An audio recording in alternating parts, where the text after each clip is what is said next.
Hello everyone, welcome to Priyanka cakes house. তো আজকে চলে আসলাম একটি কেকের ডেকোরেশন নিয়ে। তো আমার কেকটি ছিল চকলেট ফ্লেভারের কেক। তো কেকটা আমারই একটা বোন অর্ডার দিয়েছিল। তো কেকটা আমি কীরকমভাবে তৈরি করলাম সেটা আমি তোমাদের সাথে শেয়ার করব। তো প্রথমে আমি কেকটাকে 4টে লেয়ারে কাটিং করে নিয়েছি।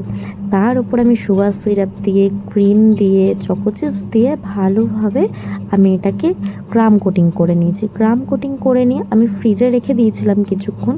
তো ফ্রিজে রেখে দেওয়ার পর একদম আমাকে আমার বোন যেরকমভাবে আমাকে ফটো পাঠিয়ে বলেছিল আমি ঠিক সেই রকমই করে দেওয়ার চেষ্টা করেছিলাম।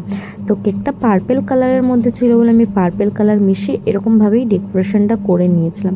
তো ডেকোরেশনটা তোমরা দেখো, দেখে বলো কেরম লাগছে। যদি ভালো লেগে থাকে আমার এই ভিডিওটা একটা লাইক, কমেন্ট, শেয়ার করে দিও। তোমরাও চাইলে নিজের স্পেশাল দিনটি আরও বেশি স্পেশাল করতে এই রকম কেক আমার কাছে অর্ডার করতে পারো। তো কেকের ডেকোরেশনটা কীরকম লাগলো আমার কমেন্ট সেকশনে সবাই জানিও। Thank you.